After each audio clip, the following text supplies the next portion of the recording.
lovies, and welcome back to Crazy But Not Dangerous. I'm Shorty Vaughn, and hello to all my new subscribers. Hello to all my lovies. Sending you out a great big squeezy hug. Yay, hooray. What are we going to do today? Well, you know what?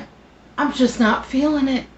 Yeah, if I didn't do a little cooking video on YouTube, we would be having peanut butter and jelly sandwiches or pork and beans right from the can.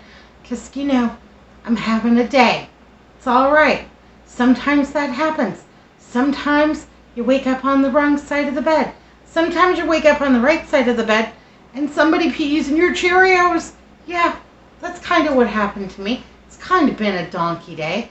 My washing machine wouldn't complete the cycle. It wouldn't spin, and I was freaking out and had to take everything out and then do like this little reset that I saw on YouTube, because you know you can fix anything if you Google it on YouTube. Anyhow, I got that all situated, but you know, by that time I had already hung everything out to drip dry, and it was heavy and a lot, and it just kind of rolled downhill from there. Work wasn't so good. Just having a donkey day. You ever have a donkey day? Anyhow, we're going to turn it around, because, you know, there's a bright side to everything. And today, my bright side is going to be meatball sandwiches. Yeah, we're still cleaning out the refrigerator from family dinner night. And let's see what I've got here. I've got some grilled bell pepper and onion. That's the last of it. This is the last of my tomato on that plate. Decided that this was a better opportunity to use it rather than making a tomato powder. I still have some tomatoes in there, so there may still be tomato powder in my future, but we don't know yet. We're gonna see. We're playing it by ear. But yeah, meatball subs. Yay, hooray. Quick, easy, affordable, and you know I have 12 meatballs just set aside for this, because my friend Carol, hi Carol, over at Plain Vanilla Grandma, she wanted to see me make meatball subs, and I just love Carol. She's a wonderful friend, and this is quick and easy and fast, and you don't really have to babysit it. It's a kind of set it and forget it. As a matter of fact, you could make this in your crock pot. You could put this on at 7 o'clock in the morning and get in your car and drive to work, and it would be ready for you when you came home. You know, I didn't have my life together, and we're not crock potting it today, but you know, Crocktober, it's right around the corner. Yay, hooray. I'm ready. I'm excited. Ooh, let me show you what I got. I wanted to join in the fun of Crocktober, but you know, I really hate to clean my crock pot. I just do. It's a pain. Yeah. And I wanted some crock pot slow cooker liners, but they are so pricey over at my grocery store. Yeah, it's like $6 for 3 liners. And that's just not going to do it. Yeah. I found this 30 pack on Amazon for $10, and yeah, I opened them up. They're a good quality liner. I think they're going to be fantastic. I'll use them and then, you know, give you the review on it. But yeah, way cheaper on Amazon than at the grocery store. Let's get to our meatballs. The package of frozen meatballs. Some people say they can't find this brand where they are at, and let me tell you that I have used this brand. I have used the store brand. I've used the Great Value brand, and I think they are all delicious. Some people say that, you know, they don't like the texture of frozen meatballs. They prefer homemade. You know what? Who doesn't prefer homemade everything? But if you ain't feeling it, this will get you by. If you are tired, this can be a lifesaver. Yeah, you're going to let the kids make dinner? Hot diggity. They can make these without any difficulty at all. So, I'm going to turn my skillet to about a 6. I'm going to give it a couple of sprays of olive oil and let that come up in temperature a little bit, and then we'll go ahead and put our meatballs in. Now, I am doing 12 meatballs today, 6 for me, 6 for Andrew. Yay, hooray. And then, got a little Italian seasoning, you know, got a little garlic granules, and I have from my freezer about 3/4 of a jar of vodka sauce. And I like vodka sauce because it is very easy on your stomach. There is a chemical reaction that happens between the tomatoes and that vodka and the little bit of cream and or cheese that is included in your vodka sauce. So if you're a person that sometimes finds digesting tomato sauces or what have you, yeah, it upsets your stomach a little bit, try a vodka sauce. And yeah, I'm not a doctor. I don't even play one on YouTube. This is just a suggestion, just what I do. And I think that a vodka sauce is terrific. But any kind of spaghetti sauce, even the really inexpensive Hunts that you can buy, well, now for about $1.25. But yeah, even that will work just fine. Will make a great meatball sandwich. And you don't want to spend all day making a sauce for meatballs that you got from the freezer. It doesn't make any sense to me. But you know what? You got the time. I'm not saying no. I'm just saying this should be quick, easy, and delicious. I think my skillet is all ready. I want to get just a little bit of color on these meatballs. Let's go ahead and pull you up to the action. And 12 meatballs coming right up. 3, 4, 6, 7, 8.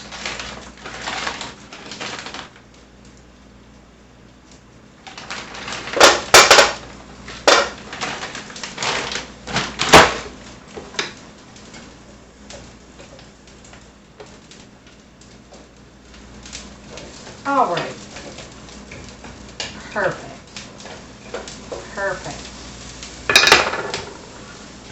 These meatballs are a little bit on the smaller side. If you have purchased the larger size meatballs, well, you're either going to need a really big roll or you're going to have to cut them in half. Either way. And I just want a little bit of brown on these meatballs, just a little bit to enhance the flavor. They're frozen all the way through, but they are not going to take any time to thaw at all. All right, got a little bit of brown on those meatballs, no sweat. And now I'm going to go ahead and add my veg in, my peppers, my onions, my tomatoes. And that is the last of the veg from family dinner night. We had the leftover lettuce on Monday with salads. We've had little bits of this and that and another thing all week long. I'm going to turn this down now to about a 3 because those peppers and onions, those already cooked out on the grill. I'm going to add my vodka sauce. This comes together so easily.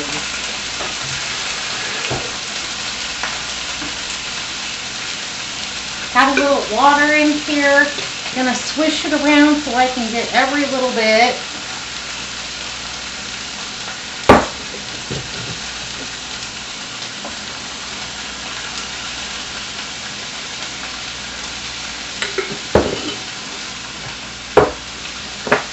Give it a little stir up.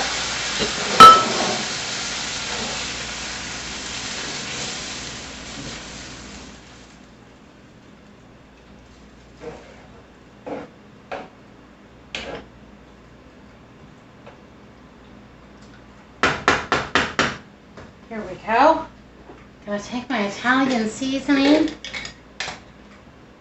and I'm gonna put in about 1/2 tablespoon of Italian seasoning, and I'm gonna put in about 1/2 tablespoon of the granulated garlic. Hello, Gilroy, thank you. Gilroy, California is one of the largest producers of garlic in the United States. And boy, their town smells strong. They deserve our thanks, that's for sure. So about 1/2 tablespoon of the garlic, more or less, depending on what your family likes. And that up. Any tomato sauce will do. You don't like peppers and onions, leave them out. You like mushrooms, add them in. I don't have any right now, otherwise I'd probably be adding some in. I think I'm going to put just a touch more water in here. Alright, so maybe that is about half a cup in its entirety. Yay, hooray. Gonna save that jar. You don't know when you might need it. And then I'm gonna just put this on about a 2. And I'm just gonna let that simmer on low. And I like to simmer my meatballs because I do think it improves the texture.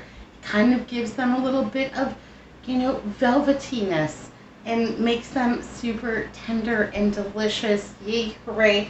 Not going to be mad about that at all. And yeah, we're going to have early dinner tonight because I am hungry and I want to get to bed early. While that's simmering around in the background, I'm going to tell you a story. Usually I tell funny stories, or at least, amusing. Today I'm going to tell you how my parents met. And yeah, you have to remember that when I'm telling this story, that this was a different time. We're going to go all the way back to right after World War II, right after VJ Day. So it was a different time. We'll take that into consideration, okay? So my mother grew up very rurally in Virginia, Tennessee, yeah, that area right there, Northeast Tennessee, Southeast Virginia. And she was born at home. She grew up in unincorporated Appalachia. That's what it says on her birth certificate. Home birth, unincorporated Appalachia. So basically she grew up in the hills. Born at home. Her family was very, very poor and had a couple of tragedies that kind of compounded that poverty. And her father was in a train accident and died, and they were already poor, and his death did nothing to help their circumstances whatsoever. So my mother grew up very, very poor. There was not always enough food. She did not always have shoes. But my mother, even from a very young age, she would tell me that she knew that she was destined for greatness. And I just love that. So this young poor girl, no shoes, not the nicest things, not always enough to eat. She would just say, thank goodness for school lunches, because sometimes her brothers and sisters, that was all that they ate, was the school lunches. Or maybe they might have a biscuit in their lunch bucket with just a little bit of lard smeared on it. And that's sometimes what they took for lunch or for breakfast, that kind of thing. Anyhow, very poor. There's actually a photo around here of her, a class photo, and everybody looks a little poor in this class photo, but my mother's wearing a dress that's about 2 sizes too small. She outgrew it. They couldn't afford any better, and she had no shoes on. That's how she went to school, uphill, in the snow, no shoes. That was a true story for her. So, grew up very poor. When my mother got to be about 14 years old, my mother decided that she was tired of being poor, that she didn't like it, she wanted plenty to eat, and she wanted to do better for herself and help out her family. So my mom decided that she was going to go get a job. So she went down to the drugstore in the town. So she had to walk quite a ways to get to town. And she went to the drugstore and talked to the druggist and wanted to work at the soda fountain. And my mother, just a little spitfire, charmed the druggist, and he said, well, little Georgia, I'll tell you that I'm happy to give you the job. Absolutely. But you have to have shoes to work here. You can't work behind the counter without any shoes. And at that time, my mother didn't have a pair of shoes. So my mother went to her aunt, Bertha, my great aunt, her aunt Bertha, her mother's sister, who married well and had significantly more than my grandma. So my mom went to her and said, Aunt Bertha, I've got this job. I really need a pair of shoes. I can't work behind the counter without a pair of shoes. You know, can I borrow $10 until I get my first paycheck? And my aunt said no. No, she wasn't going to lend anybody money, and, you know, good luck with you and whatever you're going to do, and I don't have $10, you know, good luck. So my mother, as soon as Bertha turned her back, my mother went and peeked into her pocketbook, saw a $10 bill, and saw her way to a pair of shoes. So my mother took the $10. She stole it, put it in her pocket, yelled out, "Bye, Bertha, see you later," and took off for town because she was going to buy a pair of shoes and go to work. Yeah, she got a job. She just needed shoes. So she went to town, bought a pair of shoes, went and showed the druggist her new shoes, who was super excited for his new employee, put her behind the counter, and started training her for the day. And in comes this GI. It's just right after World War II.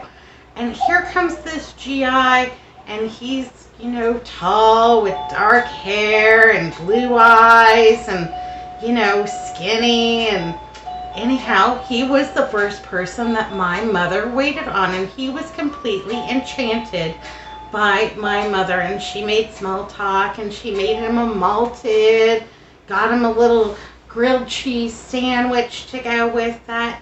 Yeah, that's how my parents met, was at the soda fountain at the drugstore. So my Aunt Bertha went to go look in her purse, her pocketbook for something, and saw that there was $10 missing. And she put two and two together and figured out that my mom had stole $10 out of her wallet. At the time, $10 was darn near a fortune. Yeah. So my Aunt Bertha went to town and got the constable, told the constable that little George Yvonne had stolen $10 out of her pocketbook and that she was going to press charges against her. And so the constable went to the drugstore, saw my mom, saw her new shoes, and she's over there having chit-chat and flirting it up with, you know, my soon-to-be daddy. And, yeah, he took her away. You know, your aunt's filing charges against you. Apparently you've stolen $10. You've bought these shoes. In the drugstore, you know, druggist is like, where are you going? She's a thief, and we're taking her, you know, off and what have you. And my dad's sitting there. And anyhow, it was a total mess. So my mom, little George Yvonne, is sitting over there in jail, thinking about what she's going to do with the rest of her life behind bars or whatever. And in comes my dad, a man that she had only met, you know, maybe an hour ago. And he goes up and he's talking to the town constable about it and everything. And he says, do you think that Bertha would release, you know, not press charges if she got the $10 back? Well, probably if she got the $10 back, but nobody in the family's got feet small enough for George Yvonne's, you know, new shoes. She wants the money. And my dad laid out $10, and the constable went and got my mother, released her into, you know, my dad, Worley's custody, and then Bertha got her $10 back. Charges were dropped, And my mom and dad married very shortly thereafter. It was love at first sight. Now I know you're thinking, boy, that's awfully young to get married.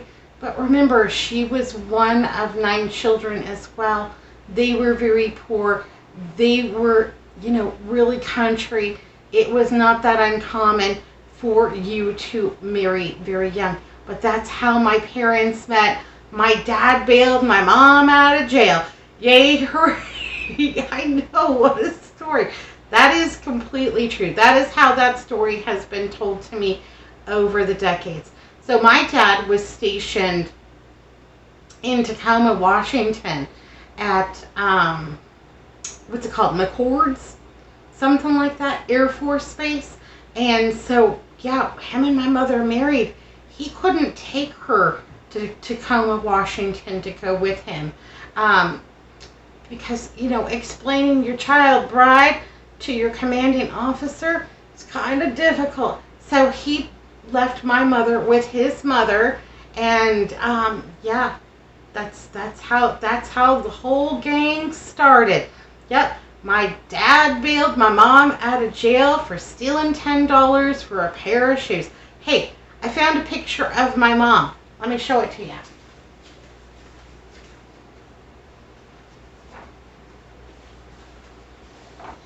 Here we go.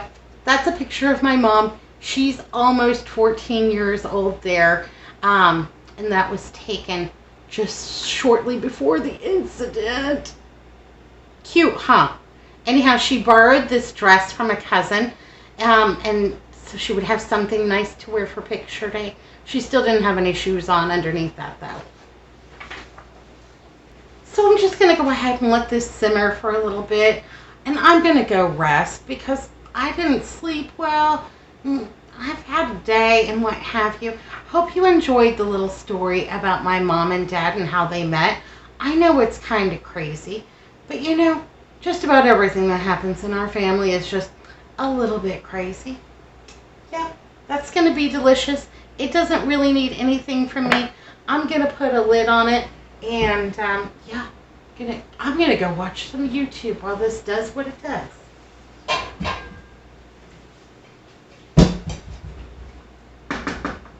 And this is a photo of my dad just shortly before they got married.